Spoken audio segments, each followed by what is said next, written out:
Hello 12th class, ध्यान से देखिएगा। आज का हमारा नया टॉपिक है, ठीक है ना। अब तक मैं आपको दो टॉपिक पूरे बता चुका। एक टॉपिक लॉकडाउन के स्टार्टिंग के टाइम पर ही बता दिया था मैंने, ठीक है ना। और आज अभी पहला चैप्टर बता दिया, तीसरा आज स्टार्ट कर रहा हूँ। तो ये 3 नंबर का है, इसमें क्वेश्चन आते हैं 1 नंबर और 2 नंबर का, दो क्वेश्चन आते हैं, ठीक है ना। तो यहाँ सबसे पहले ये देखेंगे कि हमारे पास में इस आयु के बारे में इस शब्द की खोज किसने की थी। तो शब्द की खोज की थी जे सिल्वेस्टर ने। किसने की थी? जे सिल्वेस्टर। इसने इस शब्द की खोज करी, लेकिन आयु जो सिद्धांत दिया था वो दिया था आर्थर कैले ने। किसने दिया था? आर्थर कैले ने। तो इसने तो शब्द की खोज करी, शब्द की खोज, और इन्होंने आयु सिद्धांत दिया था, आयु सिद्धांत। यानी इसने आयु के बारे में बताया था कि आयु क्या होता है। अब आता है दूसरा पॉइंट, नेक्स्ट परिभाषा। क्या परिभाषा बनी? परिभाषा बनी वस्तुओं एवं संख्याओं का व्यवस्थित क्रम में लिखना। यानी वस्तुओं एवं संख्याओं, वस्तुओं ऑब्लिक राशियों एवं संख्याओं का व्यवस्थित क्रम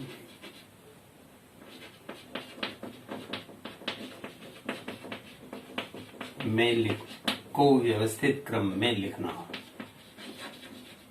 आयु कहलाता है।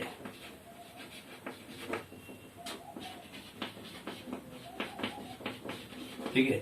अब ये व्यवस्थित क्रम क्या होता है ये भी समझ लेते हैं। व्यवस्थित क्रम होता है आयताकार या वर्गाकार, दो प्रकार का होता है, या तो आयताकार या वर्गाकार।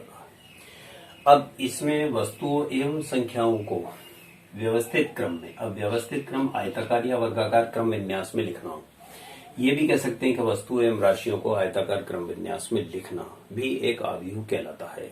ठीक है।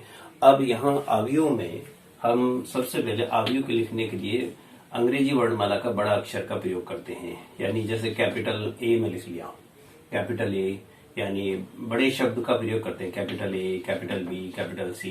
ये आयु को लिखने के लिए आयु संकेत, आयु संकेत ये होता है कैपिटल ए बी सी।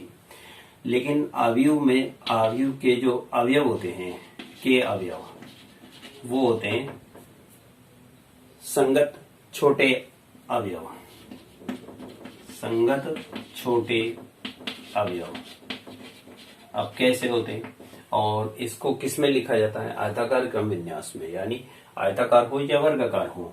अब यानी संकेत रूप में इन्हें आयताकार रूप के लिए कोष्टक का प्रयोग करते हैं। तो कोष्टक कौन सा आता है? कोष्टक इसमें 3 प्रकार का बनता है। या तो इस प्रकार का बनाएंगे, या हम इस प्रकार बनाएंगे, ठीक है, और या हम इस तरह से बना देते हैं। इसके अंदर हम अवयवों को लिखेंगे। ये 3 तरह के चिन्ह होते हैं, लेकिन नॉर्मली हम केवल ये वाला चिन्ह काम में लेंगे। ठीक है।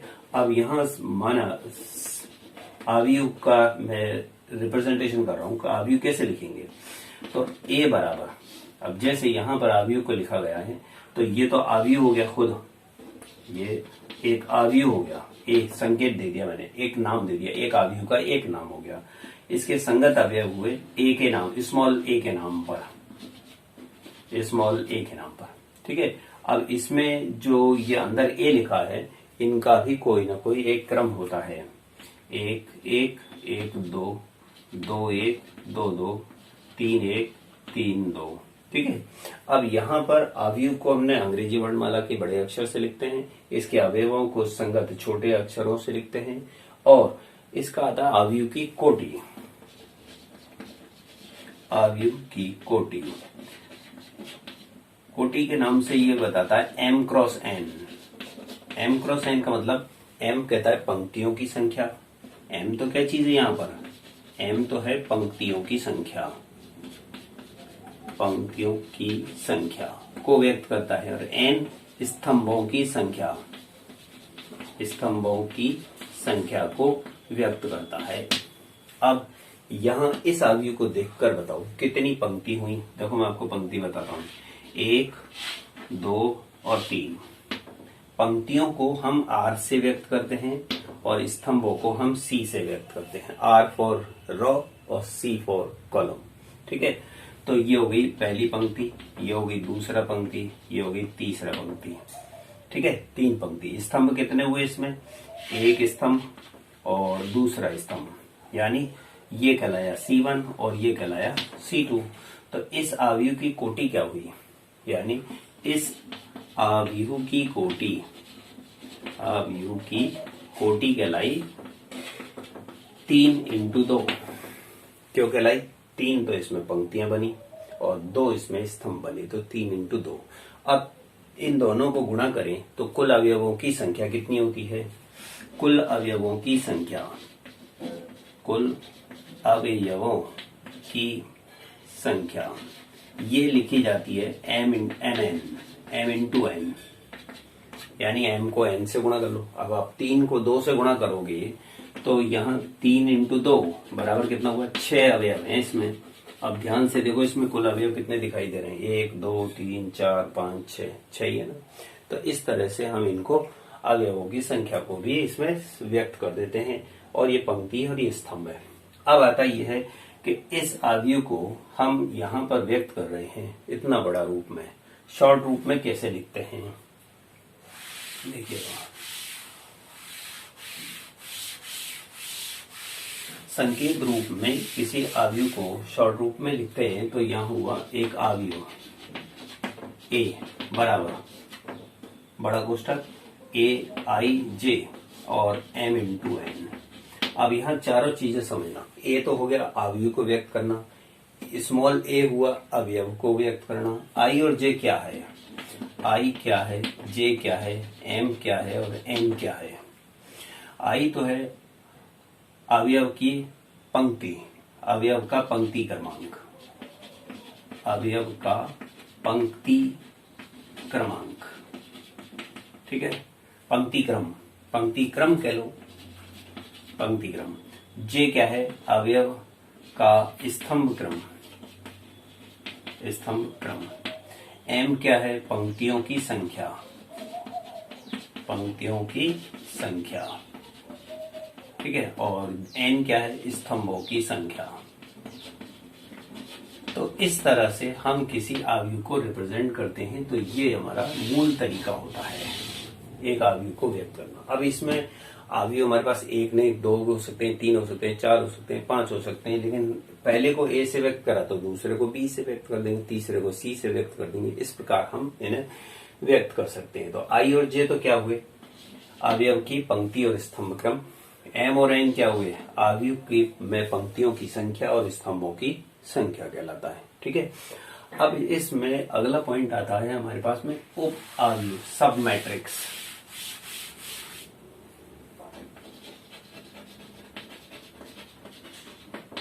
सब मैट्रिक्स, उप अवयव। ये उप अवयव क्या होता है, जैसे किसी अवयव में, या हमारे पास मान लो कि किसी अवयव, कोई भी अवयव बना हुआ है एक के नाम पर, यह अवयव बना हुआ है 2 3 4 1 0 5 7 9 6, यह अवयव बना हुआ है। ठीक है, अब इस अवयव की कोटि हुई 3 और 3 पंक्ति और 3 स्तंभ दिखाई दे रहे हैं। ठीक है, अब यहाँ पर उप अवयव, अगर सपोज करो कि उप अवयव के लिए लिखा जाता है किसी अवयव की पंक्ति और स्तंभ को हटा देने पर शेष बचे हुए अवयवों से निर्मित अवयव उप अवयव कहलाता है, दिए गए अवयव का उप अवयव। अब जैसे हमारे पास अवयव 2 दे रखा है, अब इसका उप अवयव कौन होगा। अब इसकी पंक्ति और स्तंभ को छोड़ दिया हमने, इनको छोड़ दिया, बचे हुए शेष अवयव हैं। तो इन अवयवों से अगर हम कोई अवयव बनाते हैं तो ये जो कहलाता है उप अवयव क्या कहलाएगा? सब मैट्रिक्स कहलाएगा ये। यानी अवयव 2 के लिए मेरे को अगर यहाँ अवयव बनाना है तो इसकी पंक्ति और स्तंभों को छोड़कर शेष बचे हुए अवयवों से निर्मित अवयव ये उप अवयव कहलाता है। आपको इतना डीप में नहीं जाना, आपको केवल समझना है। परिभाषा किताब में भी लिखी हुई है, उसमें आप रीडिंग कर सकते हो।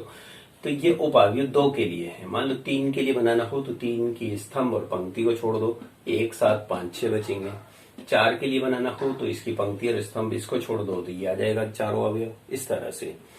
ठीक है, तो ये उप अवयव हो गया। अगला पॉइंट है हमारे पास में इसी में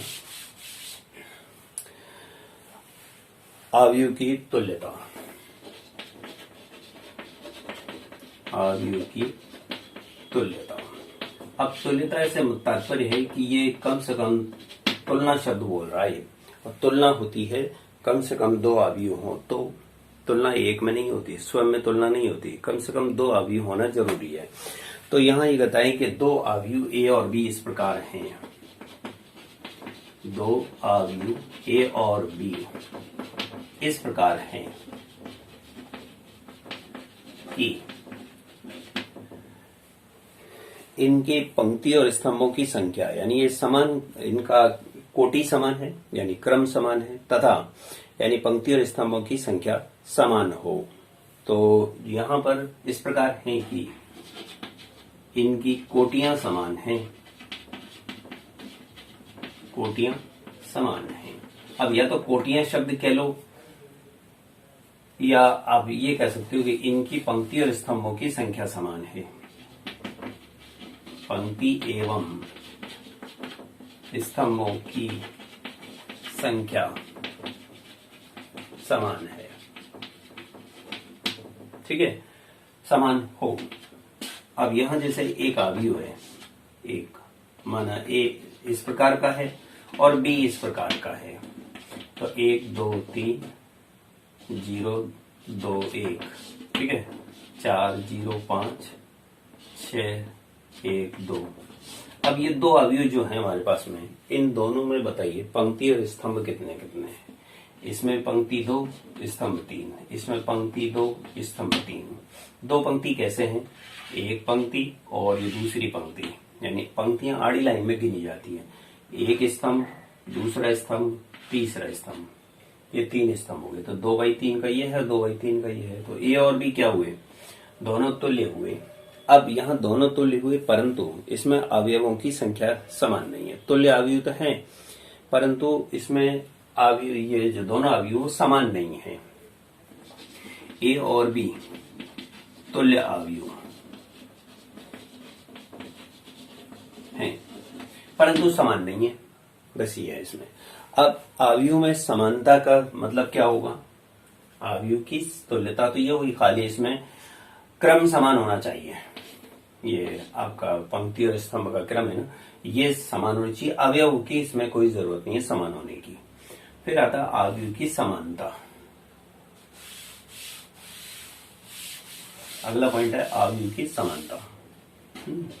इस समानता में 2 बातें हैं। एक तो इसमें अवयव, 2 अवयव की पंक्ति और स्तंभों की संख्या समान होगी। दूसरा, इसके संगत अवयव भी समान हो। संगत अवयव यानी दोनों अवयवों की पंक्तियों की संख्या समान हो और दोनों अवयवों के स्तंभों की संख्या समान हो, तथा दोनों अवयवों के संगत अवयव भी बराबर हो। अब जैसे यहां पर 2 अवयव हो गए, 2 अवयव हैं, एक तो ए बराबर और दूसरा बी बराबर। ए का मान तो है AIJ M क्रॉस N और दूसरा है BIJ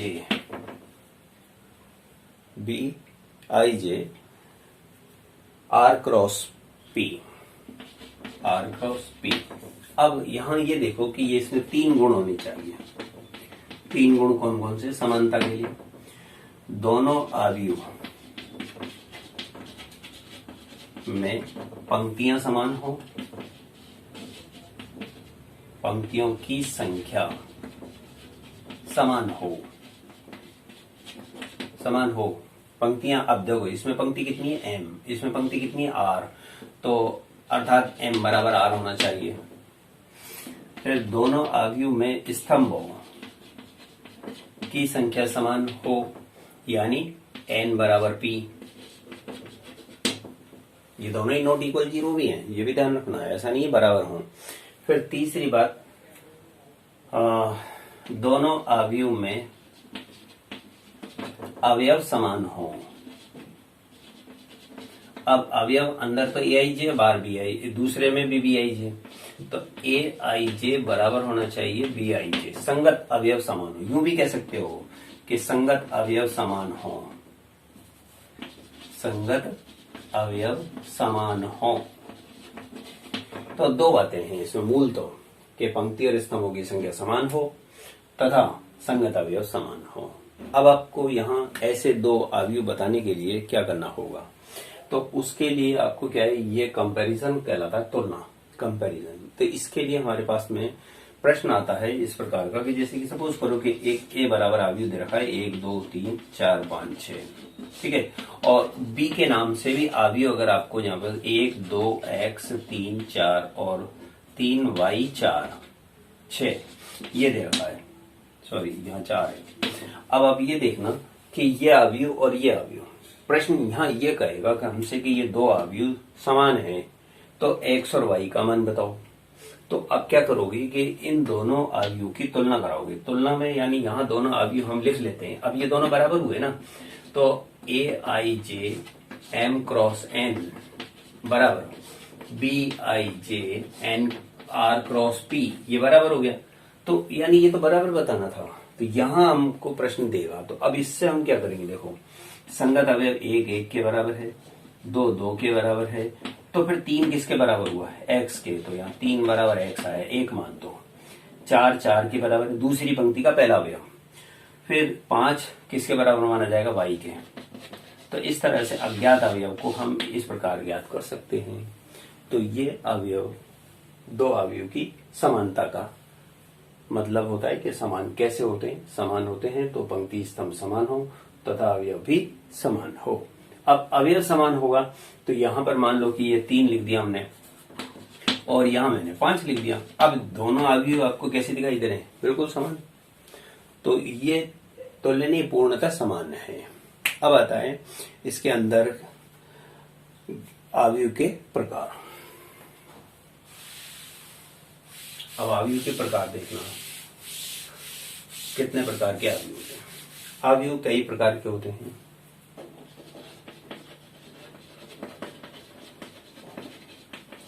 अवयव में सबसे पहला प्रकार जो होता है वह होता है स्तंभ क्रम, यानी पंक्ति अवयव कह लो या रॉ मैट्रिक्स कह लो। पंक्ति अवयव, एक तो पंक्ति अवयव का मतलब होता है कि एक अवयव ए बराबर ए आई जे में m 1 इंटू एन हो, m बराबर 1 हो, यानी m बराबर 1 है। अब यानी इसके लिए आपको एग्जाम्पल दिया कि जैसे यहां पर इसने लिख दिया है कि a का मान में 1 2 3, ठीक है। अब यहां बताओ आप कि पंक्ति कितनी है, एक, स्तंभ के नाम पर कितने हो गए, 3, यानी एक तो पंक्ति हुई, स्तंभ के नाम पे 1 2 3, तो यानी 1 इंटू 3 कहलाया ना ये, तो ये पंक्ति अवयव कहलाता है। दूसरा अवयव होता है स्तंभ अवयव। तो स्तंभ अवयव में क्या होता है, ए आई जे में m इंटू 1, यहां पर n बराबर 1 होगा, n बराबर 1 होगा। ऐसा अवयव जिसमें कि स्तंभों की संख्या 1 हो, एक स्तंभ हो में व्यक्त अवयव। तो अब यहां पर जैसे a बराबर हम लिखेंगे 2 0 5, अब ये कैसा हुआ अवयव हुआ, एक स्तंभ अवयव, इसमें एक ही स्तंभ है पर पंक्ति के नाम पर 1 2 3 है, तो 1 इंटू 3 कहलाया। ये कौन सा अवयव हुआ, स्तंभ अवयव, ये कहलाया पंक्ति अवयव। अब आता है नेक्स्ट शून्य यानी रिक्त अवयव। अब शून्य अवयव का क्या मतलब होता है, तीसरे नंबर पर शून्य अवयव, जिसे रिक्त अवयव भी कहते हैं। रिक्त अवयव का मतलब ऐसा अवयव जिसमें सभी अवयव शून्य हो। तो जैसे सी के नाम पे लिख देता हूं मैं इसको सी। अब ये जैसे कि ये 2 0 0 हो गए, ये भी 2/2 का 0 हो गया, या यूं भी लिखा जा सकता है ये सभी अवयव शून्य हो, ये आपका क्या कहलाएगा, शून्य अवयव। अगला आता है यहाँ पर वर्ग अवयव।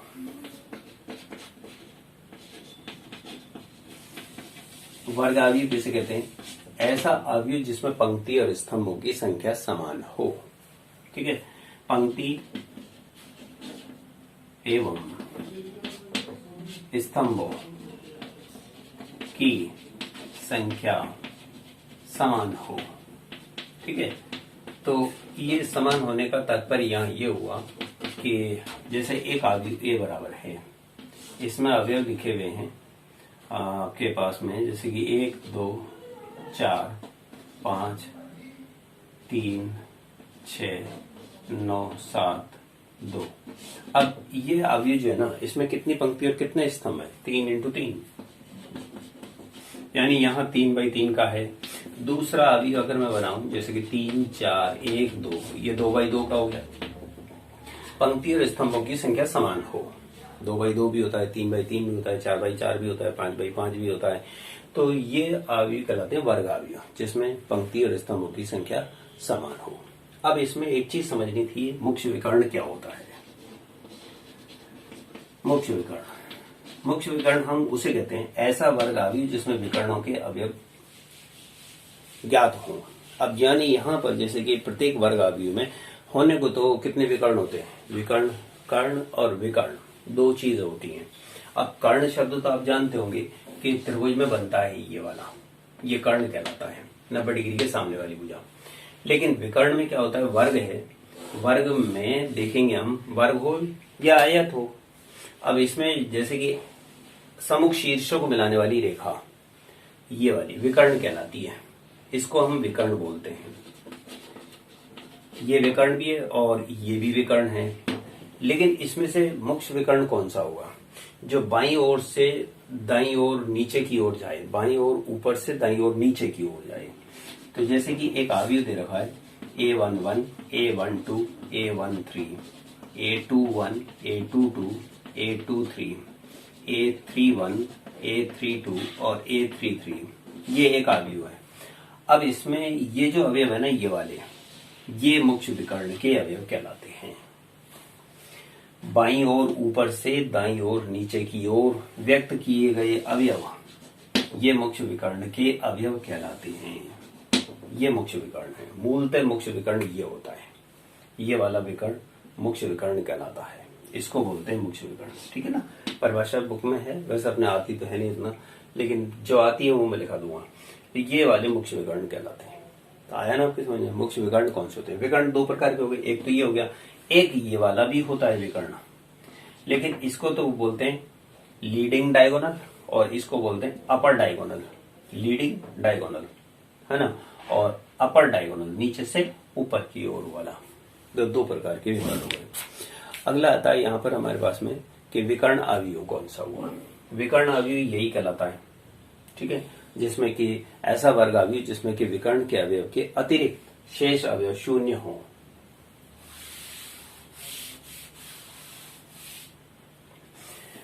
विकर्ण अवयव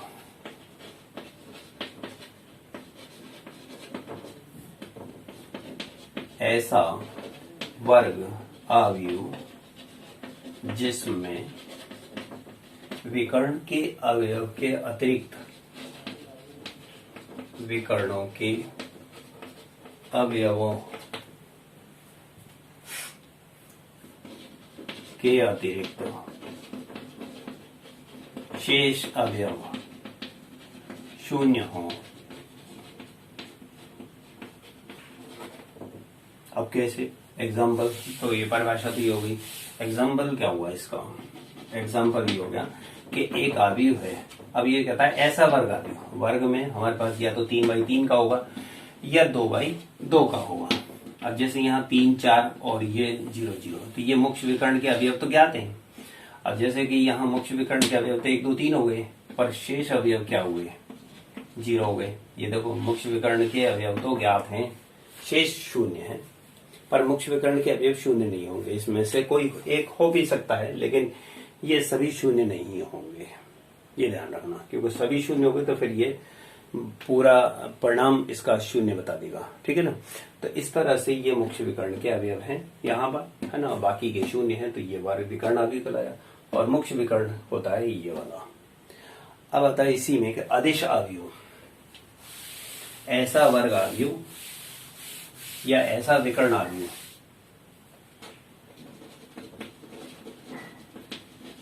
अदिश अवयव, इस परिभाषा को इस पर भी बना सकते हैं। ऐसा वर्ग अवयव जिसमें विकर्णों के अवयव समान हो, शेष शून्य हो, यूं भी कह सकते हो। तो यानी विकर्ण के अवयव समान, विकर्णों के, यानी यहां से विकर्णों के अवयव समान हो तथा शेष शून्य हो, शेष शून्य हो। अब कैसे? एग्जाम्पल ये होगा इसका कि a बराबर, पहले 2/2 का बता देता हूं और फिर 3/3 का बता देता हूं।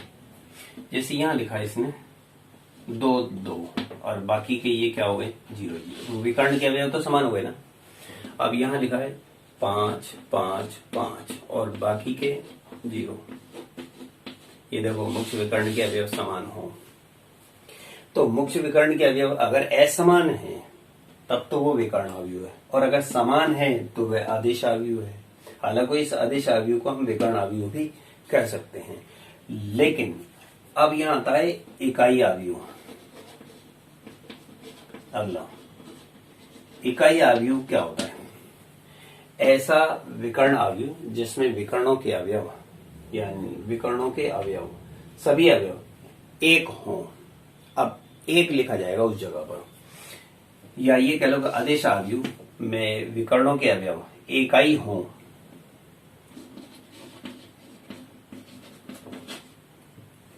विकर्णों के अवयव एक हों या इकाई हो, एक को इकाई भी बोलते हैं। ठीक है। इसी इकाई अवयव को दूसरा अवयव कहते हैं हम तत्समक, तत्समक अवयव भी नाम देते हैं इसको हम। तो इसका एग्जाम्पल हुआ, और इसे आई से व्यक्त करते हैं। किससे करते हैं? आई से। तो यानी आई बराबर, अब जैसे कि मेरे पास मैं I2 के नाम पर 1 1 और बाकी के दोनों 0, I3 के नाम पर क्या लिखा जाएगा? 1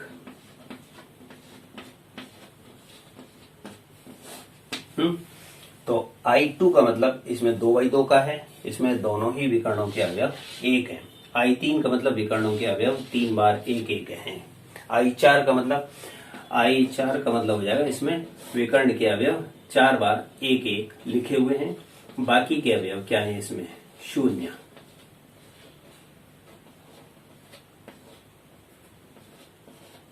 ये देखो, ये बाकी के 0 हैं। तो इस तरह से ये I2 या I3 या I4, तो ये इकाई अवयव कहलाता है। तो आया आपकी समझ में? एक नेक्स्ट 2 और रह गए इसमें, त्रिभुजाकार मैट्रिक्स।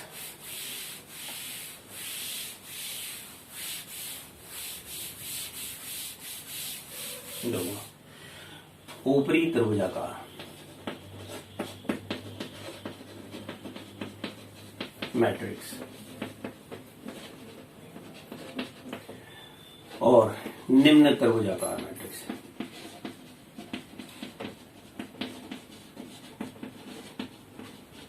ठीक है। तो इन दोनों में क्या करना होगा? ऊपरी त्रिभुजाकार में ऐसा वर्ग अवयव जिसमें विकर्ण और विकर्ण के ऊपर के अवयव तो ज्ञात हो, शेष 0 हो। इसकी परिभाषा क्या होती है कि यहाँ एग्जाम्पल से समझा देता हूं कि जैसे कि एक एग्जाम्पल है, ऐसा विकर्ण अवयव जिसमें ऊपर के अवयव तो ज्ञात हो पर शेष अवयव 0 हो। ये देखो, ये विकर्ण है। अब विकर्ण के ऊपर के अवयव तो मालूम है,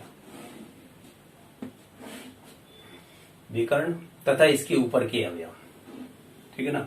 तो ये अवयव हमको ज्ञात हैं, तो ये ऊपरी त्रिभुजाकार, ऊपर ऊपर की ज्ञात है, इसलिए ऊपरी त्रिभुजाकार कहलाया। निम्न त्रिभुजाकार में क्या होता है कि दूसरा मैट्रिक्स है, जैसे ये वाला, शेष ऊपर वाले शून्य हो। अब इसमें देखना, ये अवयव, ये अवयव और ये अवयव, ये निम्न त्रिभुजाकार कहलाता है। विकर्ण के साथ में नीचे के अवयव क्या तो ऊपर के शून्य हो, तो ऊपरी त्रिभुजाकार में नीचे के अवयव शून्य होने चाहिए, विकर्ण के नीचे के अवयव शून्य हो, और निम्न त्रिभुजाकार में विकर्ण के ऊपर के अवयव शून्य हो। इसे हम निम्न त्रिभुजाकार मैट्रिक्स कहते हैं। ठीक है, अब यहाँ इस तरह से हमारे पास में ये मैट्रिक्स के कुछ प्रकार हुए। ठीक है, आयत में भी लिखे जा सकते हैं। अब ये हमारे पास में क्या, ऊपरी त्रिभुजाकार और निम्न त्रिभुजाकार ये वर्ग में ही संभव है। किसमें संभव है? ये वर्ग में ही संभव है। और परिभाषाएं जो हैं अगर इसमें बुक में लिख रही हैं पूरी, हमें तो खाली ये समझना था कि ये किस प्रकार के मैट्रिक्स होते हैं और कौन कौन से होते हैं। इसमें एक तो परिभाषा मैट्रिक्स की याद रखना, इकाई मैट्रिक्स की याद रखना, वो मैंने अभी लिखा दी। ठीक है, तो इस तरह से आप इन मैट्रिक्स की परिभाषाओं को भी याद रख सकते हो और कुछ याद करने की कोशिश करना।